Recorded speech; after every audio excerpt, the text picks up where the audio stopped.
The office was silent except for the drum of fingertips against mahogany. Rafael Castellano sat motionless in the darkness, 3 monitors casting blue light across his face like the glow of a shallow grave. 2:47 in the morning. The kind of hour when only predators stayed awake. On the center screen, she moved through the mansion service corridor. Mia Wells.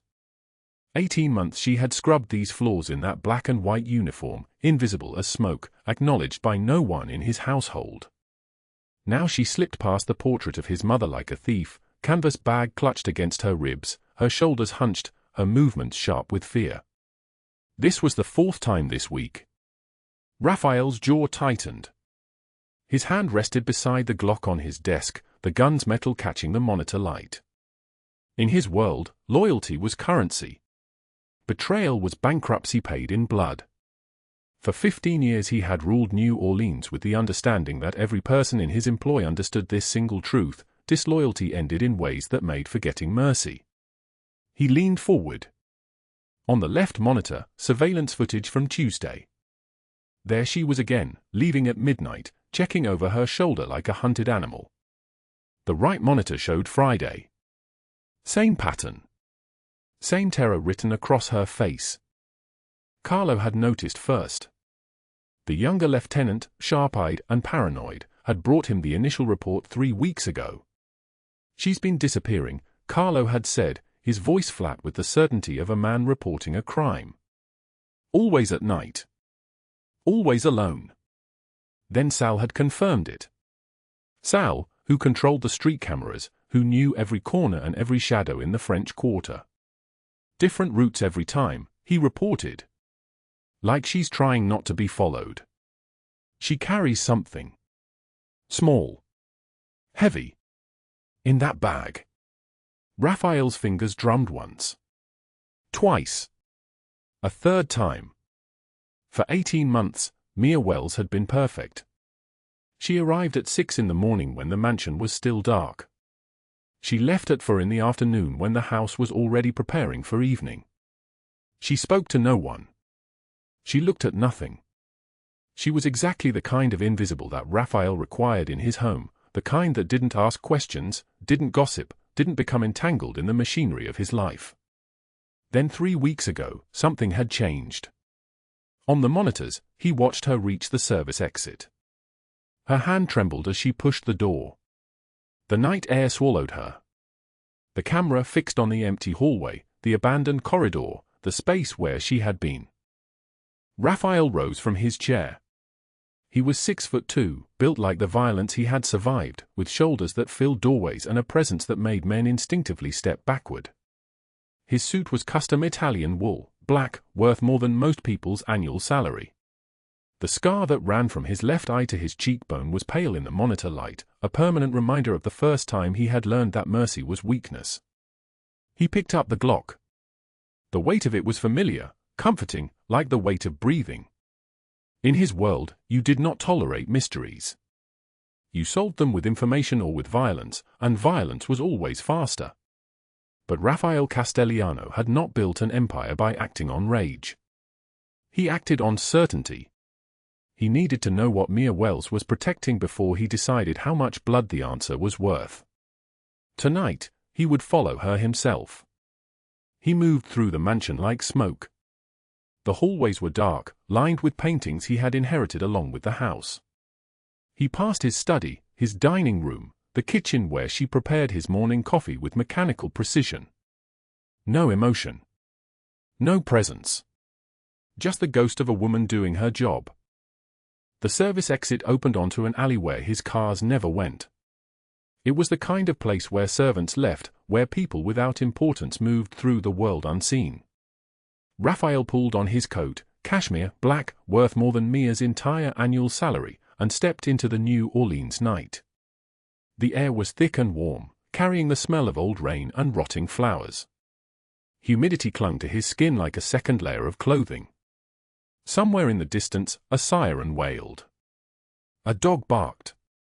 The city was never truly quiet, just varying levels of restless. He saw her ahead, 3 blocks south, moving toward the warehouse district. She walked fast but not running, her body folded into itself, the canvas bag pressed against her chest like a child. Her uniform was visible beneath her jacket, that ridiculous black and white checkered pattern that made her look like a chess piece, insignificant and movable. Rafael followed at a distance, his movements measured, each footfall deliberate. He had learned a long time ago that the best way to understand someone was to watch them when they believed they were unwatched.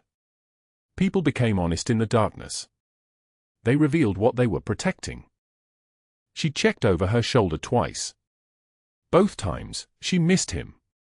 Both times, her terror was written clearly across her face, not the calculated fear of someone committing a calculated crime, but the ragged, desperate fear of someone running toward something she needed. That small difference meant nothing. Desperation motivated betrayal as effectively as greed. The warehouse district was abandoned at this hour, a maze of brick and broken windows, of loading docks and chain-link fences. Mia stopped at a building with boarded windows. One of them had been pried open, the plywood bent at an angle that suggested repeated entry and exit. She slipped through like she had done this 100 times. Rafael waited. He was patient. Patience was part of what made him dangerous. Inside the warehouse, a light came on. Not electricity. A battery-powered lantern. The glow filtered through gaps in the plywood, creating a patchwork of light and shadow across the alley. He moved closer, silent, his cashmere coat moving without sound. His hand rested on the Glock. His jaw was set. In 15 years of ruling this city, he had learned that loyalty was not guaranteed. It had to be enforced. Maintained. Defended with whatever violence was necessary. Rafael reached the gap in the plywood and looked through. What he saw stopped the rhythm of his breathing. There was a child inside. A girl, maybe 5 or 6 years old, with dark curls and skin the shade of caramel. She wore a dress 2 sizes too large, held up by a safety pin. Her feet were bare. She was sitting on a stack of old shipping pallets, and she was eating something from a can. But it was not the child that made Rafael's hand fall away from the Glock. It was her eyes. Dark brown, almost black, with that particular shape that came from his family line. His mother had had eyes like that. His sister. His father. This child had his eyes. She looked up suddenly, as if she sensed him standing on the other side of the plywood. For a moment their gazes connected through the gap. Then Mia Wells stepped between them, blocking his view, and began speaking in a soft voice that trembled like a candle in wind. "Lily," she said. "We need to eat quickly tonight. We need to find somewhere dry to sleep." The child's voice came back, small and thin. "Will she come back? The lady who helps us?" "Yes," Mia said. "She always comes back." Rafael stood frozen in the New Orleans night, the sound of his heartbeat drowning out everything else. The Glock remained holstered. His certainty, the thing he had built his entire empire upon, had shattered into pieces. This changed everything. Like a blade through the center of his understanding of the world, a single realization cut through him: he did not know what he was seeing. And for the first time in 15 years, Rafael Castellano was afraid. 21 days earlier. The summer heat in New Orleans sat thick and motionless at 3 o'clock in the morning, the kind of heat that pressed down on the city like a curse that could not be lifted. The streets were empty. Orange streetlights cast their glow across the wet pavement, and the only sound was the distant hum of a broken neon sign somewhere blocks away. Mia Wells walked home along Dauphine Street, her canvas shoes worn through at the heel, the sole flapping slightly with each step. She had been volunteering at St. Mary's Shelter for 4 hours. For hours of wiping down tables, folding donated blankets, sitting with a woman who had not spoken in 18 months but who liked to hold Mia's hand while the rain fell outside the windows. Her back ached. Her feet ached. Her hands were raw from the bleach she used to scrub the floors at the mansion during the day. But in her pocket, folded carefully inside a plastic bag, were 2 $100 bills. $200. All she had left in the world after the warehouse fire took everything 3 weeks ago. She was thinking about how long $200 would last when she heard the sound. Not loud. A groan. Low and wet, the sound of something wounded. Mia stopped walking. The sound came again from the darkness between two buildings, from an abandoned doorway where the streetlight did not reach. Most people would have kept walking. Most people would have called 911 from a distance and let someone else handle it.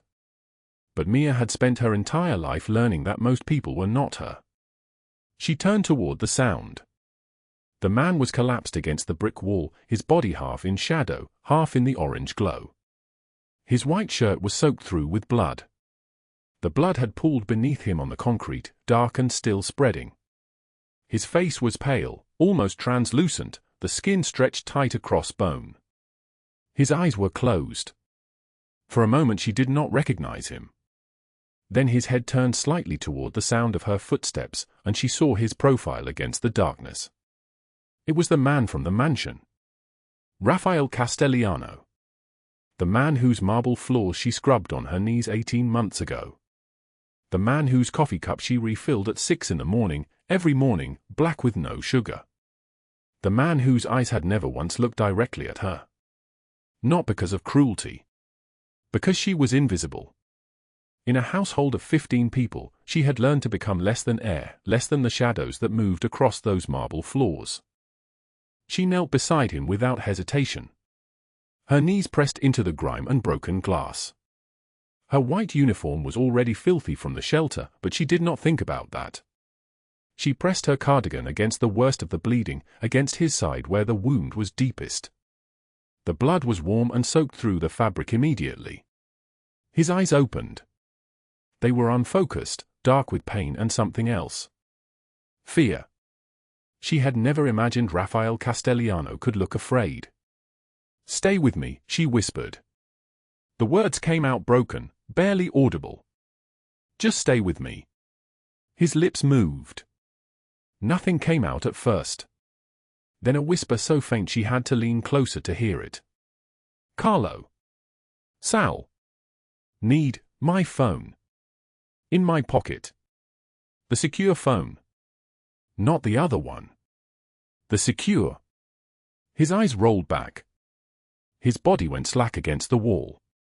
Mia reached into his jacket pocket with shaking hands. She found the phone. It was heavier than she expected, expensive, the kind of phone that probably cost more than her monthly rent. She pressed the button.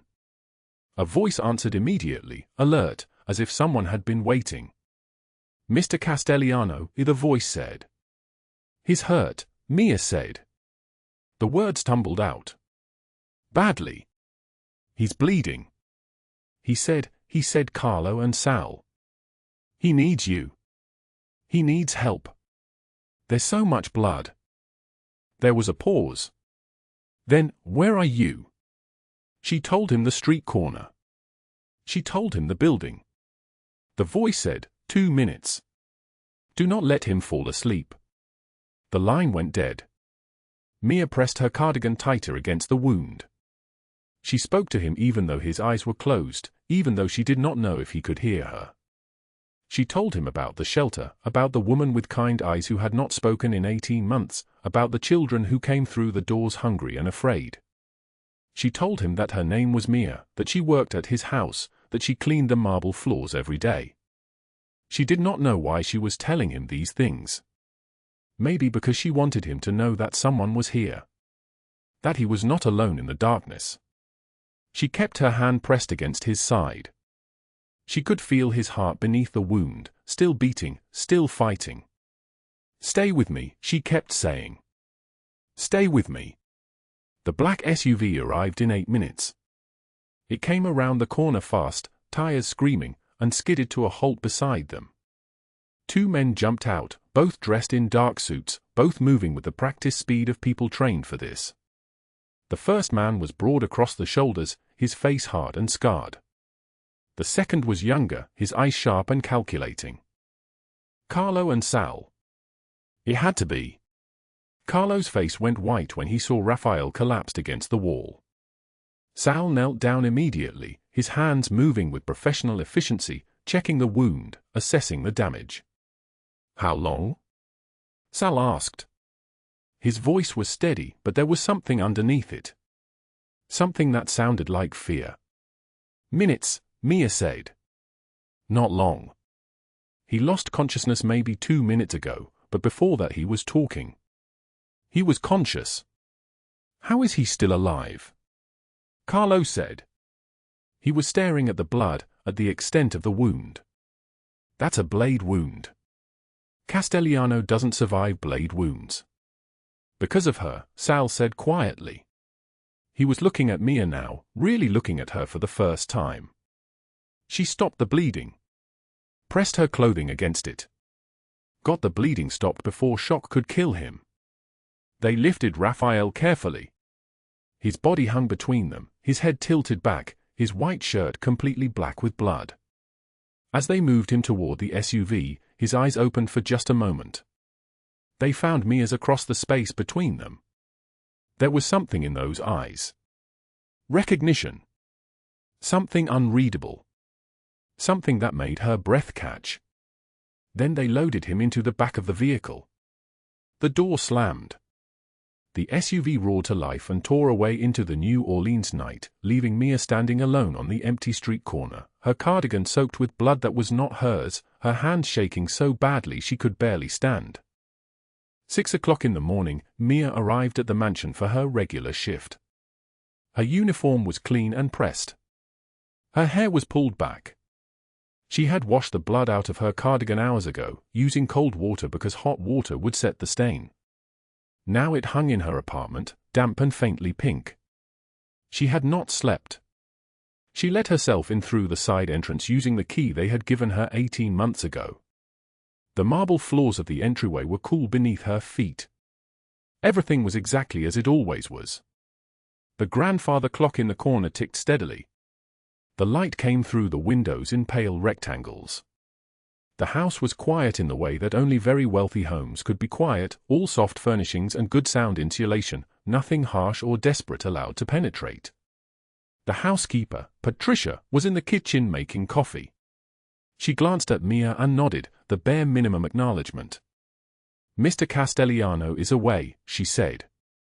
Recovering from a bout of pneumonia. He won't be back for several weeks. The family has been notified. You'll continue with the floors and the usual work. Nothing changes. Nothing changes. But everything had changed. Mia could feel it in the space between her ribs, a flutter of something that felt like a secret.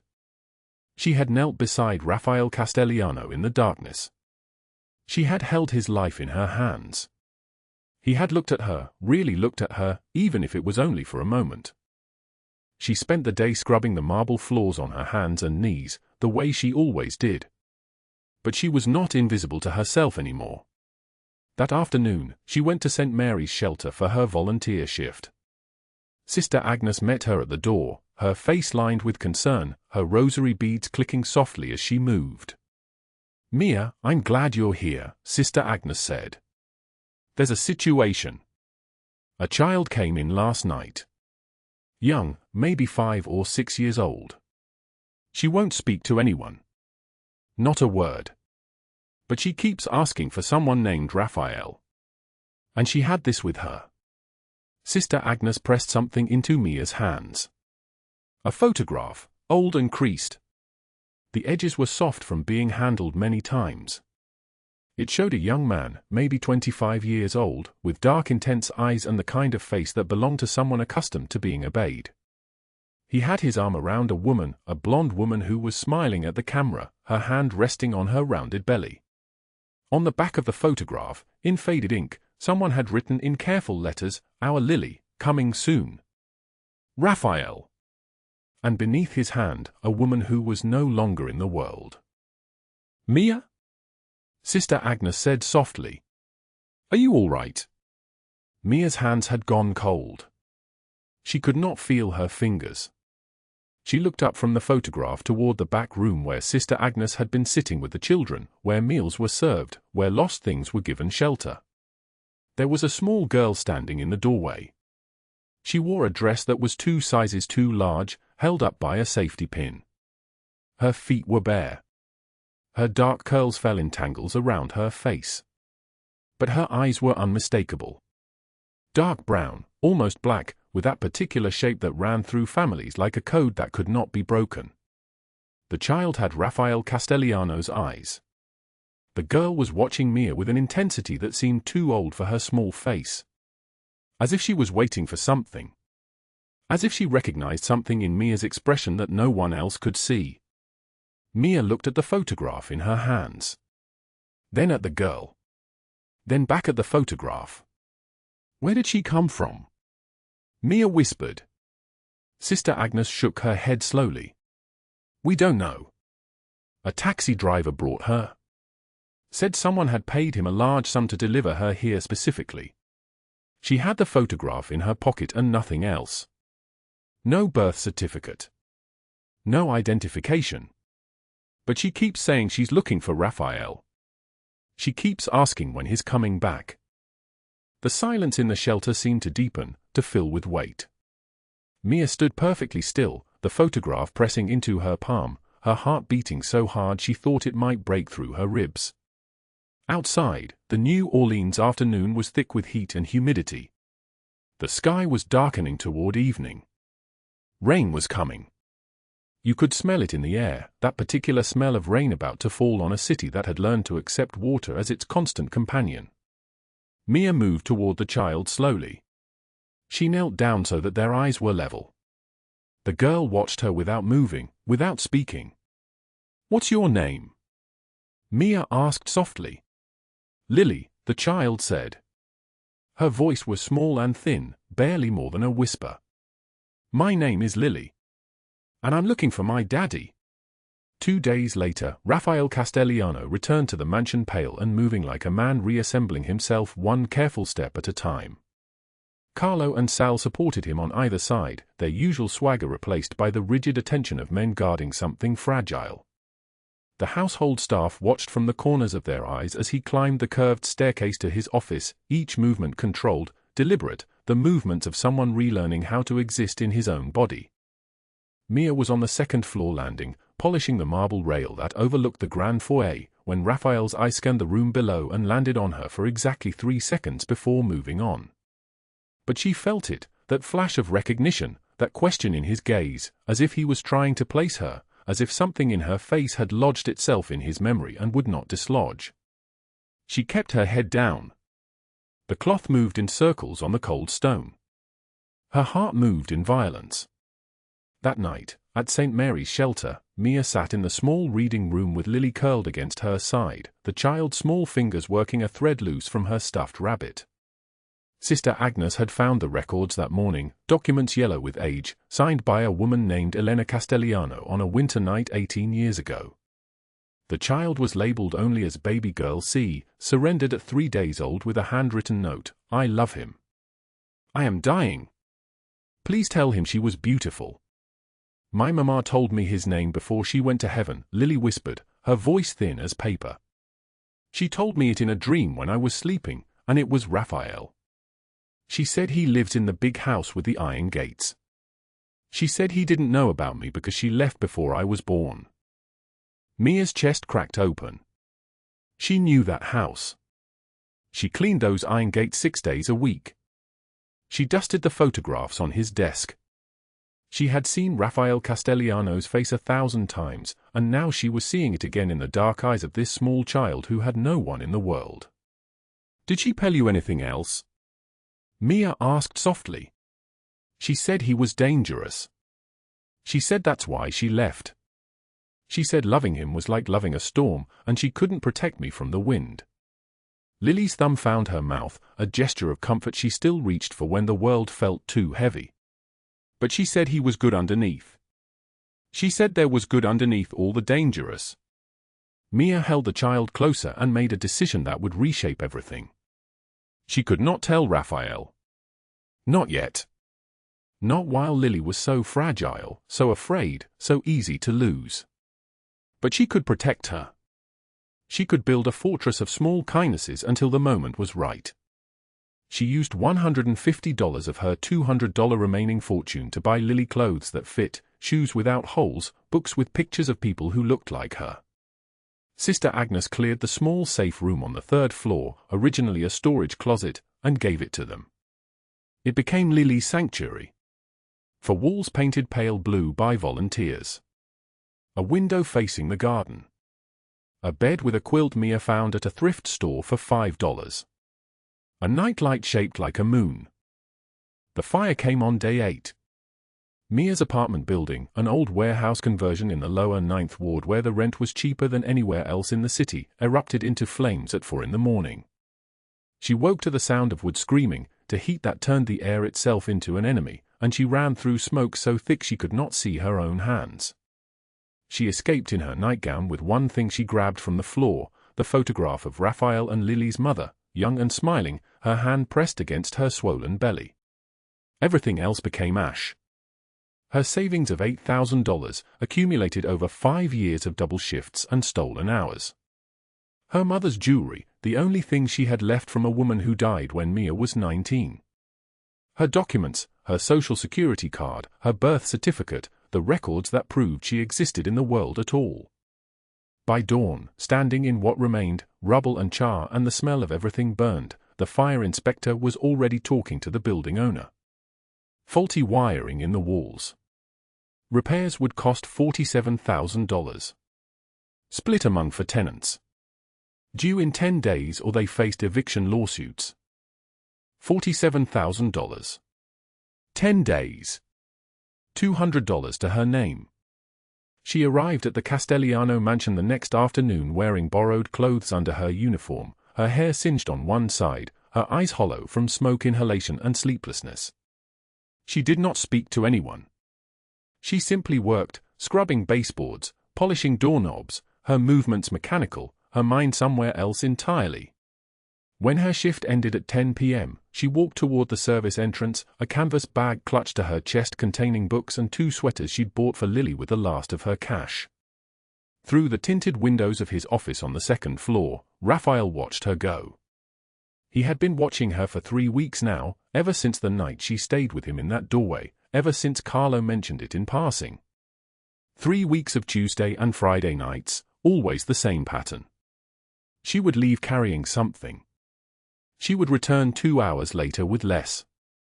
This morning he had seen her arrive wearing clothes that were not quite hers, her movements the careful steps of someone in pain. In his world, pain meant leverage. Fear meant guilt. And Mia Wells, his invisible maid, was both afraid and guilty of something. He opened a drawer in his desk and pulled out a file. Her name. Her address, the apartment building that had burned. Her background. Her financial records, which showed $8,000 in savings gone in a single night. The photograph his investigators had found, her leaving a women's shelter twice weekly, always carrying bags. He did not know yet that Catherine Mercer was listening through the surveillance feed she had paid his IT contractor $50,000 to install. He did not know that she was recording every moment of his private thoughts, every file he opened, every moment of vulnerability. He did not yet understand that the woman who had saved his life and the woman who would help destroy his empire were walking directly toward each other in the rain that was beginning to fall over New Orleans. But they were. And the storm was coming. On day 20 after the fire, at 9 p.m., with summer thunder building in the air and the sky turning the color of a bruise, Mia finished her shift and headed toward the service entrance. The air was electric. The humidity had turned the world into something liquid, something heavy, something that pressed down on your chest with each breath. Rafael was waiting in the hallway. He stood in shadow, his silhouette framed by the light from the foyer behind him. He was a big man, 6'2", broad-shouldered, moving with the controlled grace of someone accustomed to violence. His dark suit was expensive. His white shirt was open at the collar. Around his wrist was a gold watch that cost more than Mia had earned in her entire life. "Where do you go, Miss Wells?" His voice was quiet. "Dangerous. When you leave my house twice a week with bags you never bring back." She froze. The canvas bag pressed against her ribs. "Personal errands, Mr. Castellano. Do not lie to me." He stepped closer. One step. Then another. I know betrayal when I see it.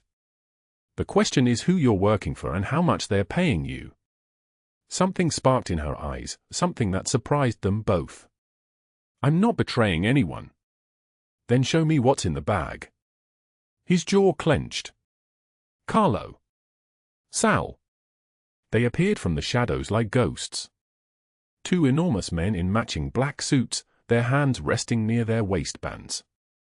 Mia ran. She exploded past Rafael and bolted toward the back exit, her shoes slapping against marble, echoing through the mansion like thunder. Behind her, she heard his command, "Follow her."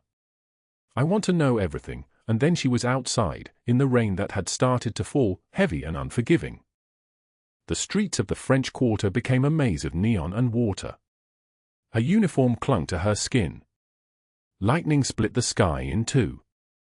She took turns at random, diving into alleys, pushing through tourists with cameras, her breath coming in gasps.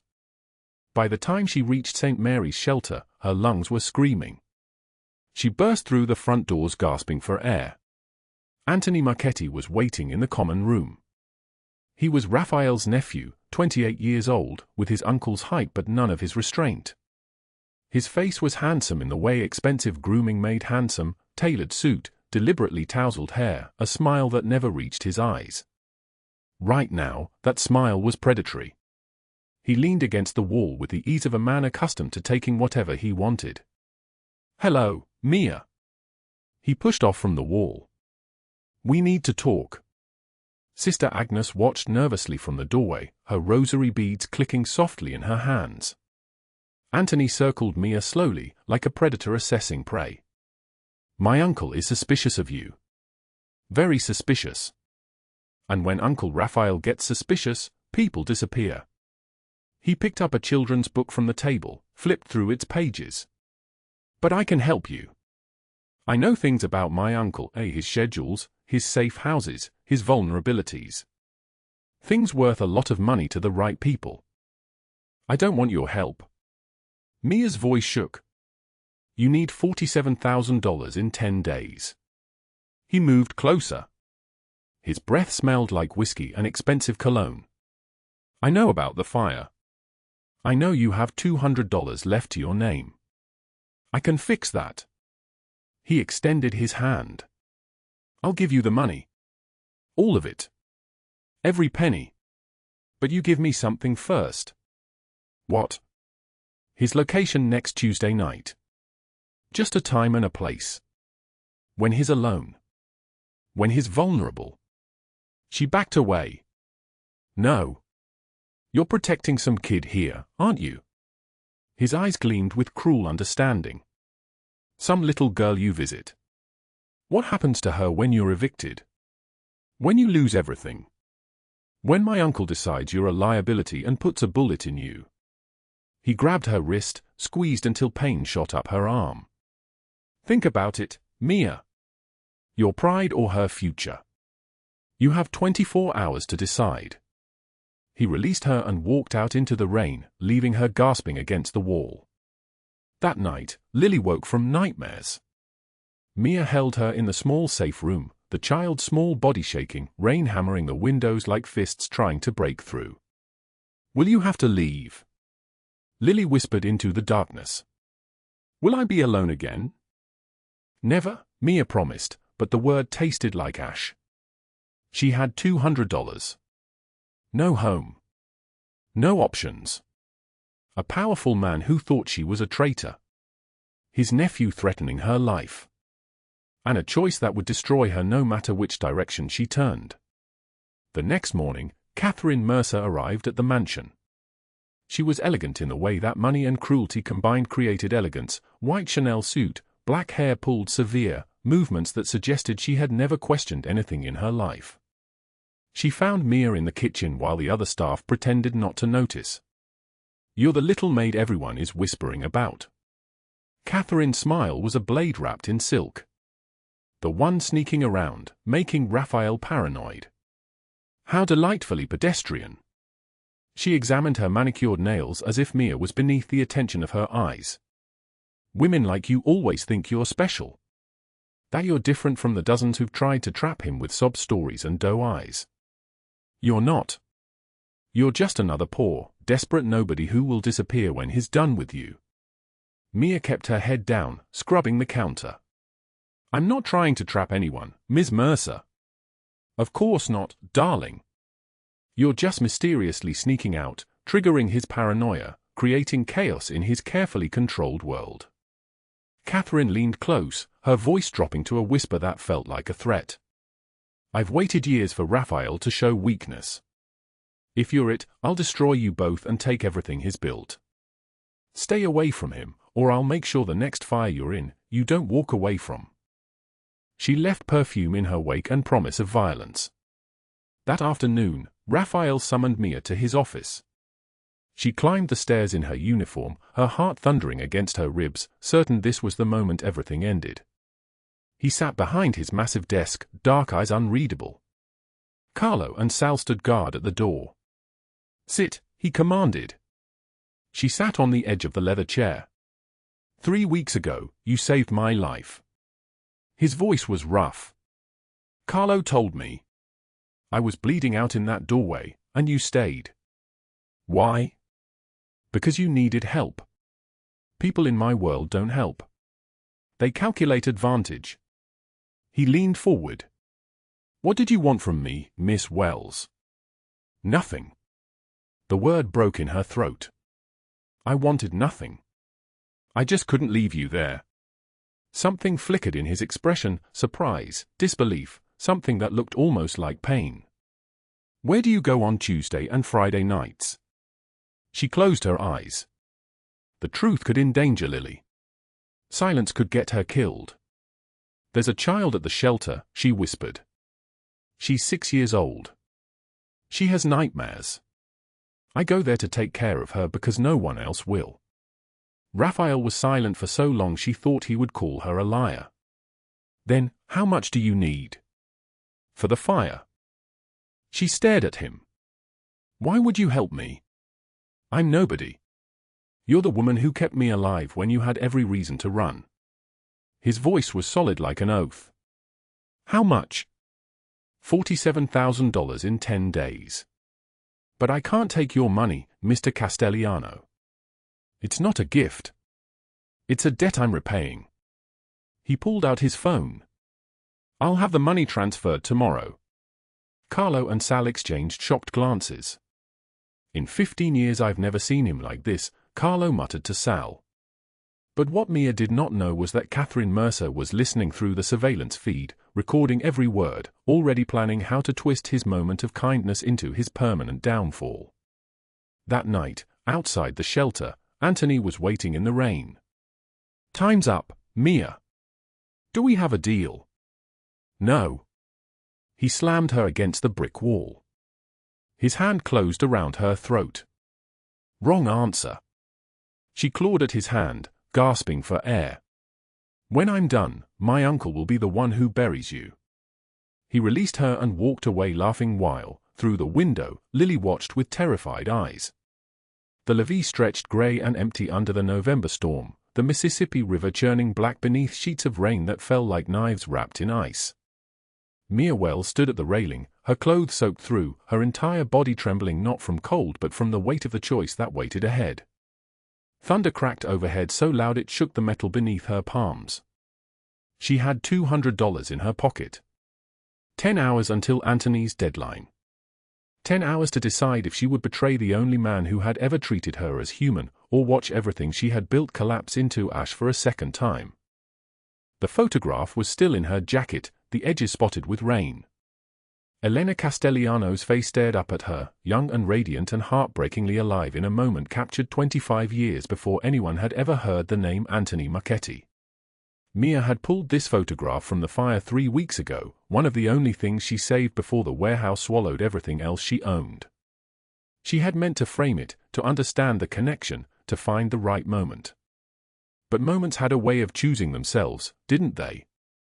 Her phone trembled in her other hand. Anthony's number was there, one keystroke away. One location. One betrayal. $47,000. A home with 4 walls and a roof that didn't leak. A bed. Heat in winter. Food without counting coins. Lily safe behind locked doors with a woman who loved her instead of a child alone in a shelter watching other people's parents arrive at visiting hours. She could do it. He would never know. Rafael suspected her already. She had seen it in his eyes that day in the study. One more betrayal, one more proof that the world was exactly as brutal and transactional as he had learned it to be. She could live with that. She could live with. No. No, she couldn't. Mia looked at the photograph one last time. A woman who had loved Rafael Castellano enough to walk away rather than trap him with a child. A woman who had died believing her daughter would find him, that he would be what Mia had discovered he was, not a monster, not a machine of vengeance and cruelty, but a man who had been broken and had spent 25 years learning how to be unbreakable. That woman had believed in his goodness even when he didn't believe in it himself. She put the phone away without calling. The walk back to the mansion took 40 minutes through rain that never stopped falling. By the time Mia reached the iron gates, she was shaking so badly she could barely hold the key card. Water dripped from her hair onto the marble foyer, pooling on the floor that she had scrubbed 1,000 times, invisible in her black and white uniform. Tonight she walked across it visible and defeated and resolved. Rafael stood waiting in the center of the foyer like a man carved from stone. His eyes tracked her entrance, and she saw the moment his expression hardened. "Miss Wells. Where have you been?" Before she could answer, the front doors exploded open. Anthony Marchetti burst through like a storm breaking, 3 men in dark suits flanking him, all carrying weapons held loose at their sides like men who had stopped bothering to hide what they were. His smile was a predator's smile, the kind that had nothing to do with joy and everything to do with knowing he had already won. "Uncle Rafael. Thank God you're here. I have proof your little maid is working for the Marinos." Anthony threw a folder across the marble floor. It skidded and stopped at Rafael's feet. Photos of her meeting with their associates.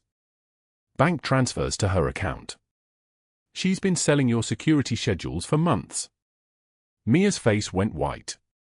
"That's a lie." Rafael picked up the folder with deliberate slowness. He opened it. His hands were steady, but something in his jaw tightened. Photoshopped images. Bank statements with her name spelled wrong. Timestamps that didn't match real dates. Professional work. Expensive work. The kind of forgery that would convince a jury if anyone was stupid enough to let it get to a jury. "I caught her tonight trying to leave the city," Anthony continued, his voice smooth as oil. "She knows we're onto her. The shelter story is all cover.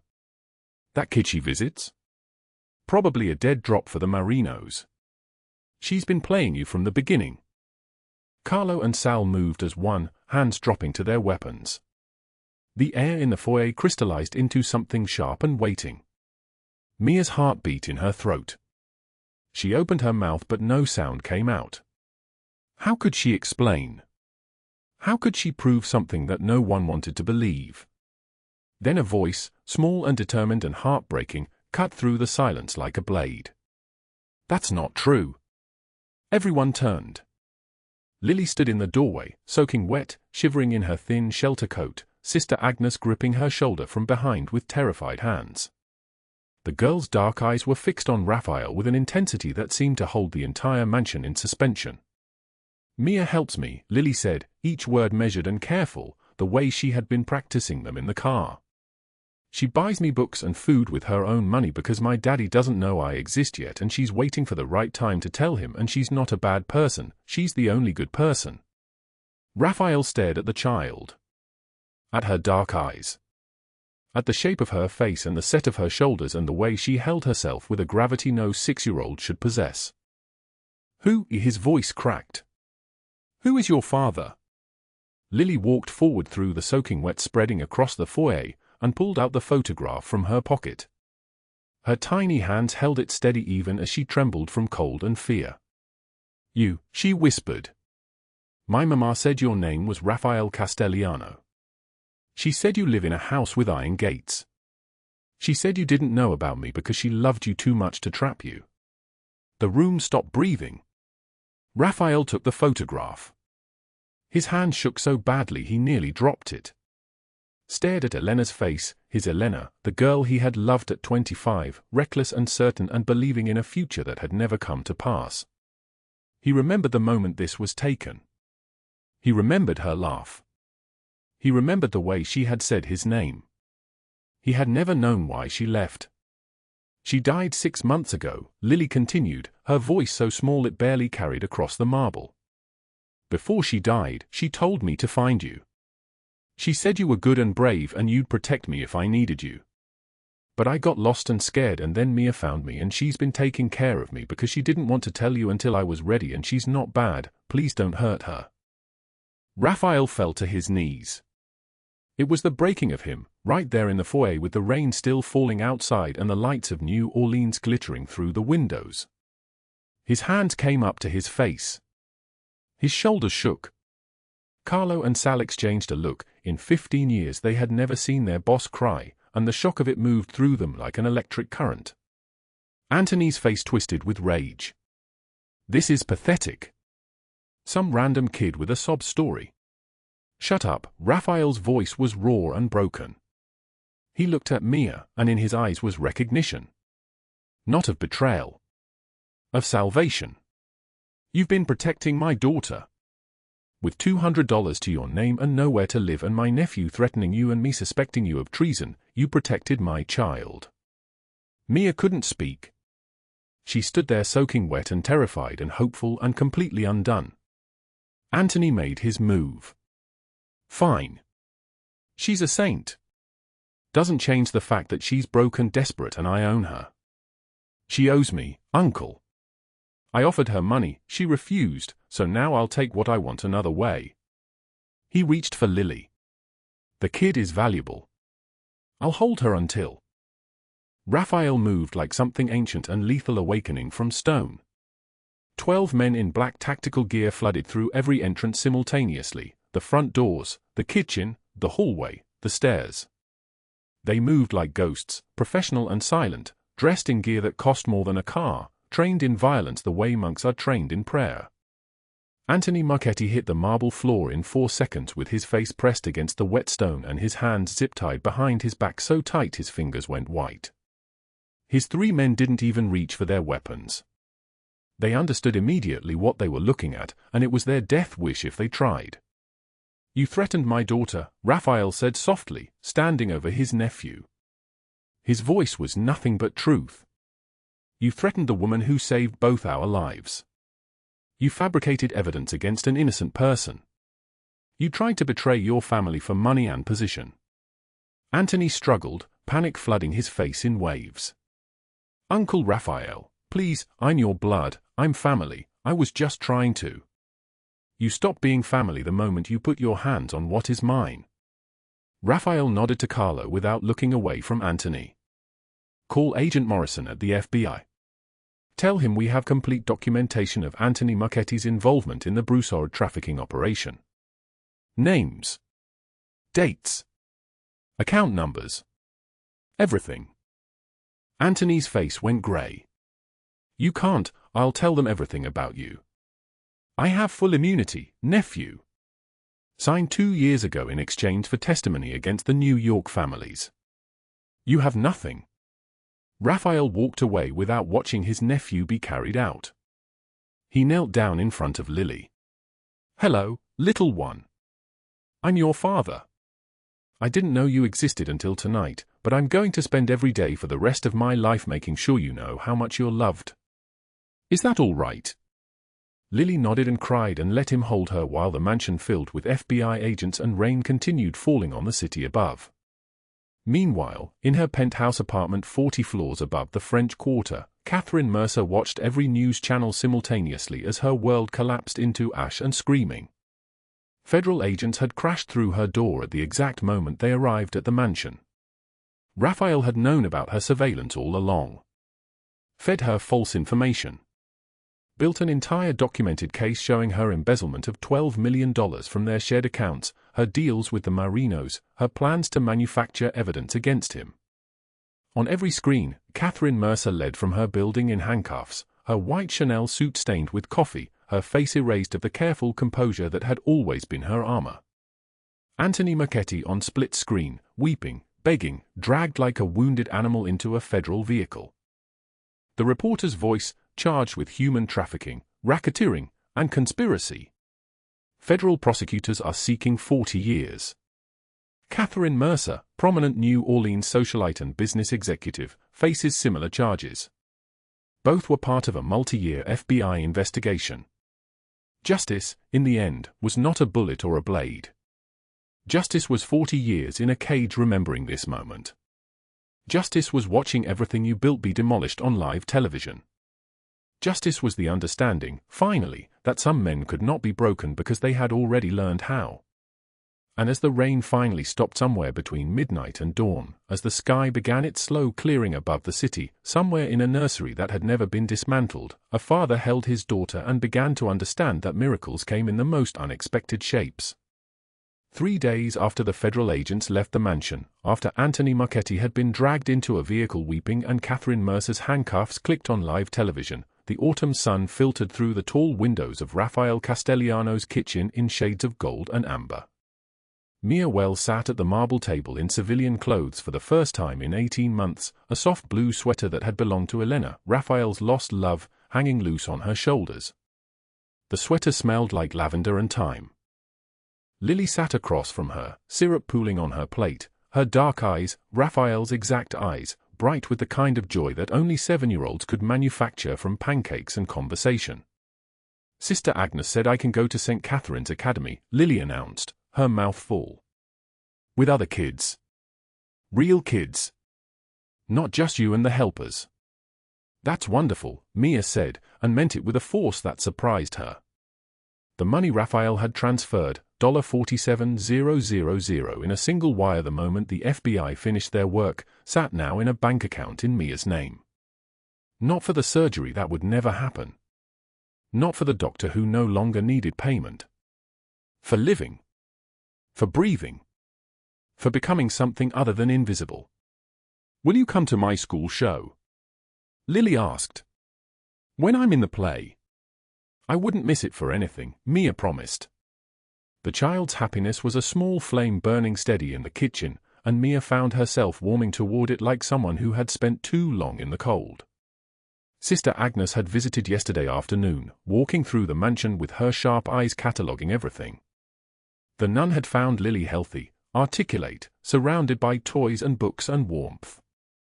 She had found Mia seated at the table doing calculus homework, Tulane University's placement exam, a path reopening that had been closed for 7 years. When Sister Agnes left, she had squeezed Mia's hand and said only, "This is right. What you did was right." The kitchen door opened. Rafael Castellano filled the frame like a man filling a doorway he owned, and he paused there, just watching. His daughter laughing. The woman who had saved them both finally at rest. Something shifted in his chest, a tectonic plate of understanding that 7 years of rage and sorrow had kept locked away. Lily, he said softly. His voice carried the weight of a man unused to gentleness. Would you like to see your room? The child's syrup sticky fork clattered to the plate. My room. Yes. Your room. Mia watched as Lily's small hand reached for Raphael's, a gesture so natural it broke something open inside her chest. She followed them up the grand staircase, past the oil paintings and the crystal chandeliers, to the 3rd floor where the air grew quieter and the light seemed to hesitate before entering. Raphael stopped before a white door he had not opened in 7 years. His hand, scarred and heavy with gold, trembled as he turned the brass knob. The nursery inside was a tomb of preserved love. A white crib sat against the far wall, its rail smooth from 1,000 fingers that had never belonged to a child. A rocking chair faced the windows. The walls were painted with clouds and stars in soft blues and grays, as if someone had tried to bring the night sky inside, to make it safe, survivable, bearable.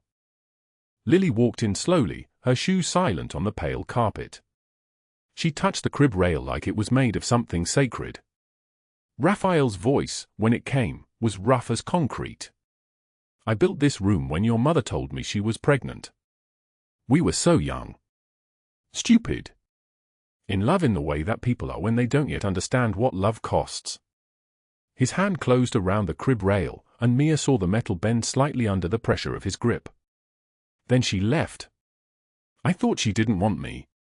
I thought she didn't want a baby, or a life with me, or any of it. 2 months after she disappeared, a hospital in Baton Rouge called. She had delivered a stillborn child. Alone. She'd had complications, nearly died herself. When I arrived at that hospital, she was already gone. Checked herself out. Vanished again into whatever life she'd built away from me. He turned to look at Lily, and Mia saw tears sliding down his scarred cheekbone without shame, without hesitation. I never knew she was carrying twins. I never knew you survived.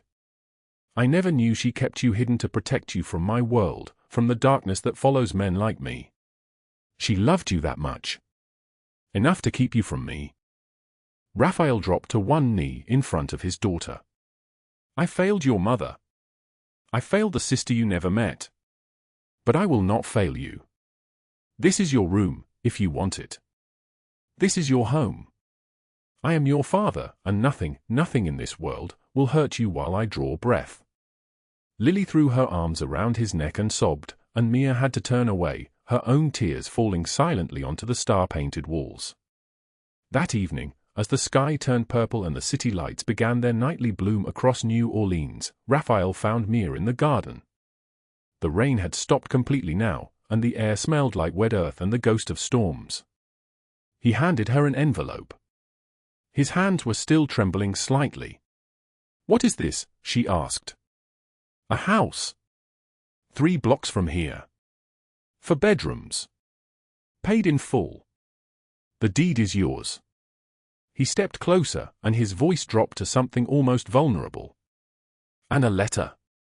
From Tulane University. They found your original application from 7 years ago. You were accepted then. They've deferred your enrollment indefinitely, waiting for you. The scholarship is still valid. Full ride. Room, tuition, everything." Mia's hand shook so badly she nearly dropped the envelope. "I can't accept this." "You already did. The night you stayed with a dying stranger instead of running. The night you chose honor when I deserved only suspicion. In my world, loyalty is currency worth more than diamonds. You showed me loyalty when I would have killed you for less. You gave me my daughter back when I didn't know I'd lost her. Let me give you a future." He stepped closer, and she could smell the expensive cologne and the rain still clinging to his cashmere coat. "Why?" she whispered. "Because you saved me on the worst night of my life. And I want to save you on yours. We are bound by that now. By shared darkness. By the miracle we found inside it." She looked up at him, this man with scars and gold and the kind of power that destroyed empires, and saw only a father who had learned to be gentle, a man who had learned to love something more than his own survival.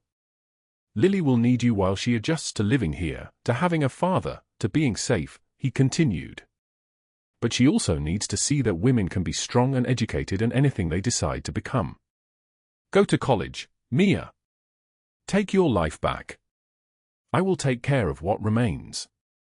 6 months later, the garden of the mansion filled with streamers in soft pastels and the sound of children's laughter. Lily's 7th birthday party bloomed like a flower finally given water. Carlo and Sal moved through the crowd arguing about cake placement with the dedication of generals planning a campaign, while other children from Lily's new school ran across the lawn in games that had nothing to do with survival. Mia arrived wearing her Tulane hoodie, no longer the invisible maid but something else entirely. Family. She sat beside Rafael on the garden bench, and he reached for her hand without asking, threading their fingers together in a gesture that had become their language. "She's thriving," Mia said. "Because of you," Rafael replied. "Because of what you chose that night." Lily ran toward them, breathless and alive, pulling them both toward the cake. They went together, this impossible family stitched together from tragedy and rescue and the decision to stay when running had always been easier. The candles burned bright. The sky above New Orleans was clear and endless. And somewhere in Mia's new home, 3 blocks away, the framed college acceptance letter hung on her desk beside a photograph of the 3 of them, a widow, a mafia boss, and a child born in darkness who had found the light. After the rain, the sky clears. And sometimes miracles come from the most unexpected places. If this story moved you, share it with someone who needs hope today. Drop a comment below and tell us about a time when someone's kindness changed the direction of your entire life. And please subscribe to this channel, because tomorrow we have another story about the power of unexpected grace. We wish you good health, joy in your days, and peace in your heart. Thank you for staying with us until the very end. We will see you again in the next video.